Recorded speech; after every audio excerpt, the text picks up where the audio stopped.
Up first, an accident waiting to happen. That's how residents and business operators of Clarkstown in Temple Hall, St. Andrew describe a known problem spot on the main road. Now it's why Sunday's crash did not come as a surprise. Jamaica Maitland was in the area and filed this report.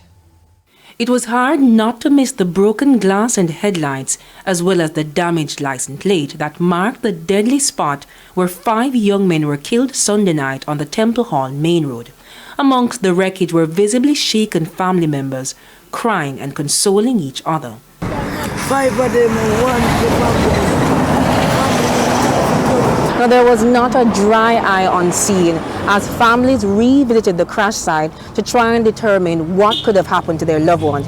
Now, I learned that the men are all related and they're all in their 20s. They were heading home to Border District when the accident happened. Inez Phipps is grandmother to one of the victims, the others her nephews and cousins.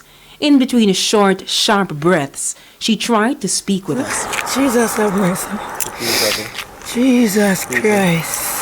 There are many theories about what caused the deadly crash, but it involved 3 motorcycles and a Toyota Hiace bus.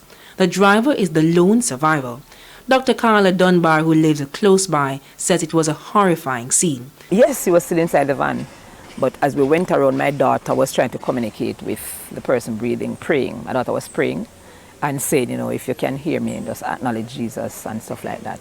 But the crash has also brought into sharp focus the need for road users to slow their speed. Officers on location say they could not identify any skid marks by neither the motorist nor the motorcyclists. Of equal importance is the absence of safety gear. Not one of them had a helmet on.